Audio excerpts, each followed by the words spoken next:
Good morning students, welcome to your online class.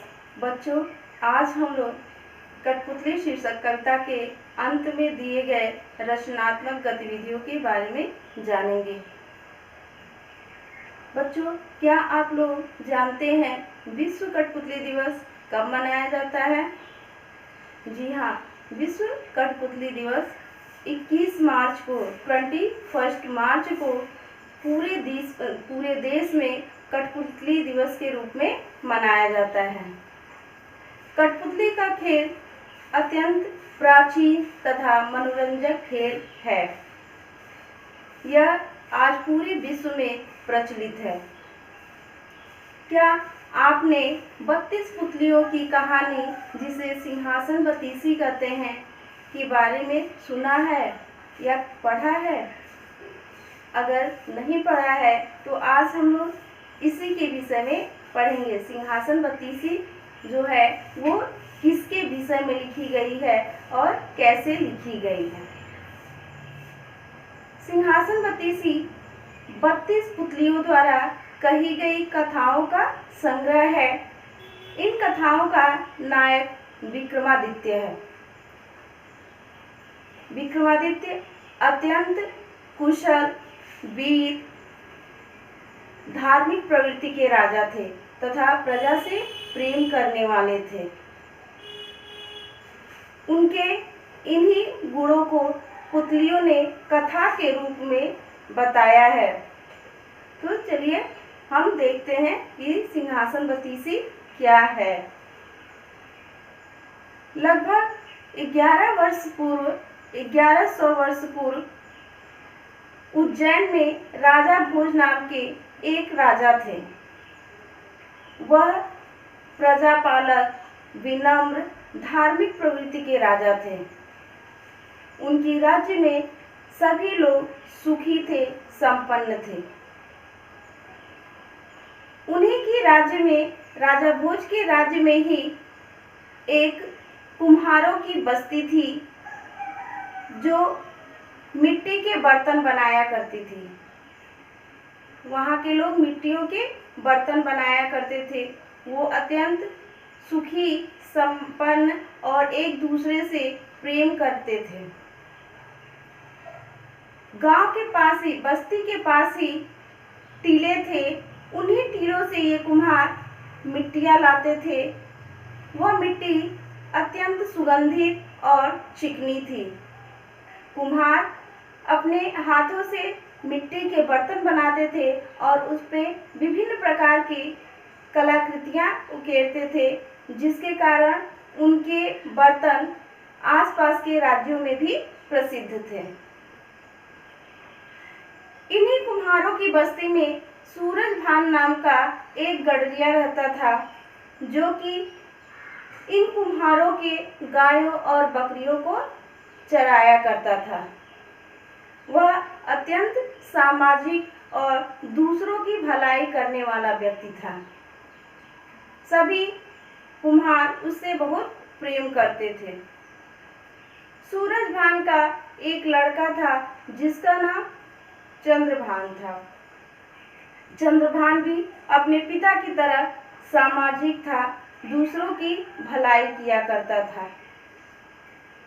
वह गायों और बकरियों को जब चराने जाता तो उसी टीले पर बैठ जाता और जो भी आसपास के मामले होते या कुम्हारों के बच्चों के मामले होते, उनको सुलझाया करता था। कोई भी समस्या आती तो उसके पास जाते और वह बहुत ही सहजता से, बहुत ही सरलता से उसका निर्णय कर देता था और सभी प्रसन्न हो जाते। धीरे धीरे कुम्हारों की बस्ती के लोग कोई भी समस्या होती तो राजा के पास न ले जाकर चंद्रभान के पास ले जाने लगे और उसी के निर्णय को वो मानने लगे। कुम्हारों की बस्ती के बगल के गांव में एक व्यक्ति था जो सूरजभान से ईर्ष्या करता था। वह हमेशा इसी ताक में रहता कि वह किस प्रकार राजा से सूरजभान की शिकायत करे। चंद्रभान की इस ख्याति को देखकर उसे अच्छा अवसर मिल गया। एक बार वह भी कुम्हारों की बस्ती में आया और वहाँ कुम्हारों की बस्ती में आया, उस टीले के पास गया। सभी कुम्हार गए टीले के पास, वह भी गया।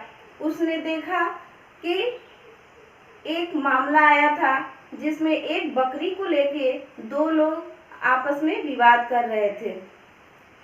चंद्रभान ने बड़ी ही सरलता से उसका निर्णय किया और दोनों खुशी खुशी वापस चले गए। एक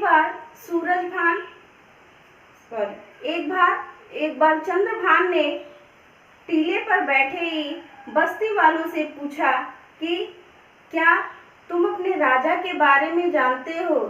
तुम्हारा राजा कौन है? बस्ती में बहुत से लोग ऐसे थे जो राजा को देखे तक नहीं थे, जिनको राजा का नाम तक नहीं पता था। फिर उन्होंने बताया कि एक बार राजा हमारे बस्ती में आए थे। उनके सैनिकों के आने से, उनके सिपाहियों के आने से उनकी कुम्हारों की फसल नष्ट हो गई, जिसके कारण 1 वर्ष तक उनको भूखों रहना पड़ा। चंद्रभान ने कहा, राजा ऐसा नहीं होना चाहिए जो मुसीबत आने पर प्रजा की ध्यान दे, बल्कि राजा ऐसा होना चाहिए जो मुसीबत आने से पहले ही, कोई परेशानी आने से पहले ही उसका समाधान कर दे। इस बातों को सुनकर कुम्हार डर गए और धीरे धीरे चंद्रभान के पास जाना कम कर दिए, टीले के पास जाना कम कर दिए। चंद्रभान आकर बस्ती में उनसे पूछा तो उन्होंने कहा कि तुमने राजा की शिकायत की है। अगर यह बात किसी गुप्तचर के द्वारा, किसी भेदिए के द्वारा राजा तक पहुंच गई तो राजा तुम्हें तो दंडित करेंगे ही, हम लोगों को भी उसके साथ दंडित करेंगे कि हम लोगों ने राजा की शिकायत सुनी है। चंद्रभान बोला, मैंने किसी एक राजा के विषय में बात नहीं की थी। मैं तो इस दुनिया में जो भी राजा हैं उनके बारे में बात की थी और मैं अब भी अपने बात पे अडिग हूँ। मेरा आज भी यही विचार है कि राजा ऐसा होना चाहिए जो हमेशा मुसीबत के पहले भी प्रजा के सुख दुख का ध्यान रखे, उसका समाधान करें। फिर धीरे धीरे लोग चंद्रभान के पास जाना शुरू कर दिए। उधर जो सूरजभान से ईर्ष्या करने वाला व्यक्ति था वह राजा के पास गया, राजा भोज के पास गया। उनके दरबार में जाकर बोला कि महाराज, सूरजभान का बेटा चंद्रभान अब लोगों का निर्णय करता है, लोगों का न्याय करता है। लोग आपके पास नहीं आ रहे हैं, वह अपने आप को राजा समझ रहा है। राजा उसकी बातों को सुनकर सिपाहियों को आदेश दिए कि जाकर पता लगाओ कि क्या ये बात सही है। जब सिपाही गए और उन्होंने देखा कि वास्तव में जो भी कुम्हार थे या आसपास के लोग थे वह उसके पास, चंद्रभान के पास सुबह टीले के पास जाते और जो भी समस्याएं होती उससे कहते और चंद्रभान बहुत ही सरलता से उनको न्याय दे देता। लोग खुशी से वापस चले जाते। राजा भोज ने कहा, अपने सिपाहियों को यह भी आदेश दिया कि अगर अब किसी व्यक्ति को की कोई समस्या होगी तो उसे मेरे पास भेजना। सिपाही दो व्यापारी जो आपस में एक समस्या को लेकर झगड़ा कर रहे थे उनको राजा भोज के दरबार में ले आए। राजा भोज ने उनकी समस्या को सुना। उसमें जो पहला व्यापारी था उसने कहा कि मैंने राज्य से बाहर जाते समय अपने मित्र व्यापारी को अपने कुछ बहुमूल्य सामान दिए थे सुरक्षित रखने के लिए, लेकिन जब मैं वापस आया तो यह मेरा वह कीमती सामान वापस नहीं दे रहा है। मित्र व्यापारी ने कहा कि इसने मुझसे कहा था कि मेरे यह बहुमूल्य सामान अपने पास सुरक्षित रखना और 6 महीने बाद जब मैं वापस आऊँगा तो मुझे लौटा देना। मैंने जब यह 6 महीने बाद वापस आया तो इसके सामान को लौटा दिया था। राजा भोज ने कहा, क्या तुम्हारे पास इसका कोई सबूत है? व्यापारी मित्र ने कहा, जी महाराज, गांव के मुखिया और पंडित को बुलाकर पूछ लीजिए। राजा ने सिपाहियों को आदेश दिया और कुछ ही समय में मुखिया और पंडित को बुलाया गया। राजा ने उन दोनों से पूछा कि क्या तुमने इसको वह बहुमूल्य सामान वापस करते हुए देखा था? पंडित और मुखिया दोनों ने कहा कि जी महाराज, मैंने देखा था।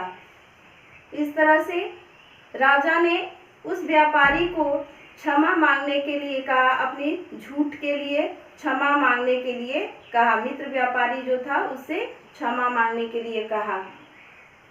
व्यापारी राजमहल से यह कहते हुए जा रहा था कि इससे अच्छा तो मैं चंद्रभान के पास गया होता, कम से कम वह मुझे निर्णय तो करता, मुझे न्याय तो दिलाता, न्याय तो दे देता। राजा बोले कि ठीक है, तुम चंद्रभान के पास जाओ। दोनों व्यापारी चंद्रभान के पास चले गए और साथ ही राजा भोज भी अपना वेश बदलकर चंद्रभान के पास गए। वो देखना चाहते थे कि आखिर चंद्रभान कैसे न्याय करता है कि लोग उसका इतना नाम ले रहे हैं। जब दोनों व्यापारी चंद्रभान के पास पहुंचे, चंद्रभान ने उनकी बातों को सुना।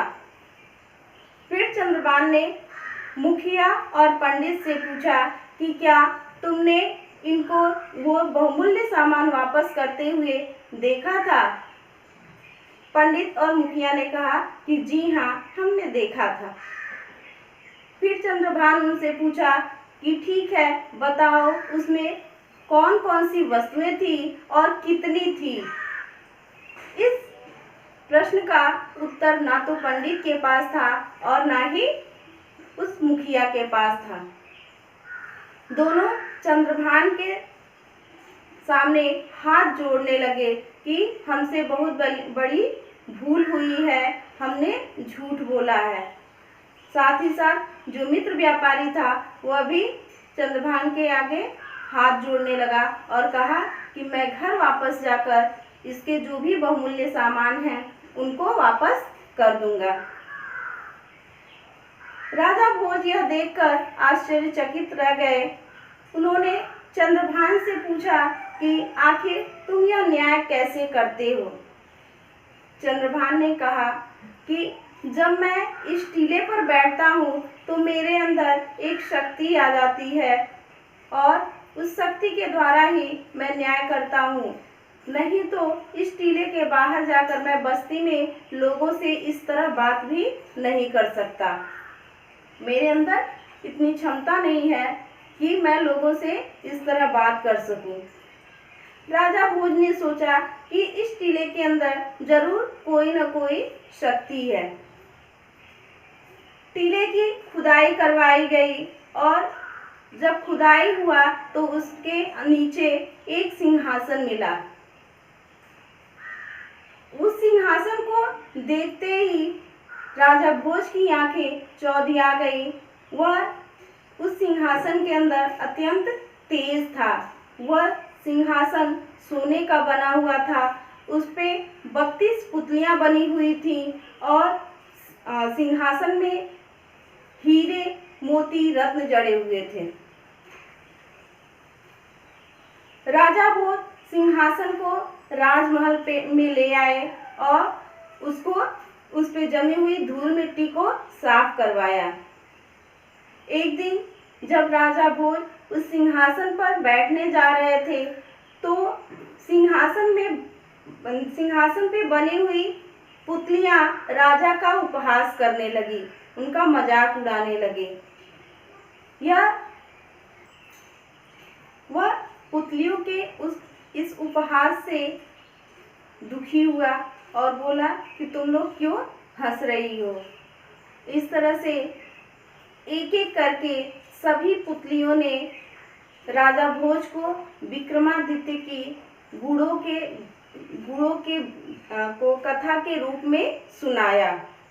विक्रमादित्य के जो भी गुण थे उन गुणों को एक एक करके सभी पुतलियां कथा के रूप में राजा भोज को सुनाती गई और यह पूछती गई कि राजा क्या तुम्हारे अंदर यह गुण है।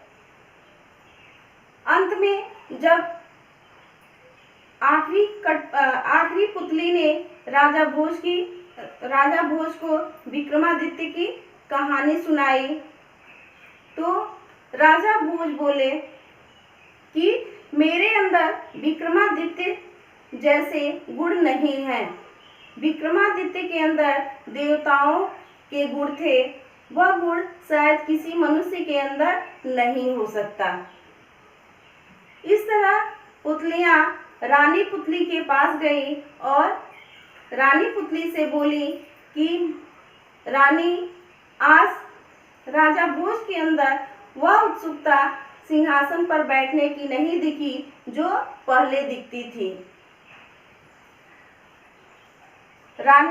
और अब हम इस बंधन से मुक्त हो गए हैं। जो सिंहासन पे पुतलियां थी वो कहें कि अब हम इस सिंहासन से मुक्त हो गए हैं और हमें विदा दीजिए। इस तरह से सभी पुतलियां आकाश की तरफ उड़ गई। इधर राजा भोज को यह लगा कि यह कोई साधारण सिंहासन नहीं है। इस सिंहासन पर बैठने वाला राजा विक्रमादित्य की तरह योग्य, पराक्रमी, दानवीर तथा विवेकशील होना चाहिए और यह सारे गुण राजा भोज के अंदर नहीं थे। इसलिए उन्होंने उस सिंहासन को उस टीले के नीचे पुनः दबवा दिया। लेकिन पुतलियों के चले जाने के बाद सिंहासन के अंदर वह जो अद्भुत शक्ति थी पहले की तरह नहीं रही। यह थी राजा भोज की कहानी, सिंहासन बत्तीसी की कहानी। इस कहानी में बच्चों आप अपने पेरेंट्स की सहायता से इस कहानी की जो पुस्तक है उसको मंगा सकते हैं और पढ़ सकते हैं। इसमें राजा विक्रमादित्य के जन्म से लेकर के अंत तक की कहानी है जो पुतलियों के द्वारा कही गई हैं। अब हम इस पाठ में दिए गए अंतिम प्रश्न के बारे में देखेंगे। आपके पुस्तक में ये चित्र दिए गए हैं और इनके नाम बीच में दिए गए हैं। तो इन चित्रों को इनके नाम से मिलाना है, कौन सा चित्र कौन से नृत्य का है। सबसे पहले डांडिया है। डांडिया गुजरात का प्रसिद्ध नृत्य है और डांडिया का चित्र यह है, तो इसको हम इससे मिला देंगे। दूसरा है झाऊ। झाऊ बंगाल का नृत्य है और ये झाऊ का चित्र है, इसको ऐसे मिला देंगे। तीसरा है कथकली। कथकली के विषय में आपको मौखिक प्रश्न में बताया भी गया है। कथकली केरल का शास्त्रीय नृत्य है और ये कथकली का चित्र है। और अंतिम है भांगड़ा। भांगड़ा पंजाब का प्रसिद्ध नृत्य है। ये भांगड़ा का चित्र है, इसको हम इससे मिला देंगे। तो आज के लिए बस इतना ही। आप सभी लोग अपने घर पे रहिए, सुरक्षित रहिए और अपने ऑनलाइन क्लास का आनंद लीजिए। धन्यवाद।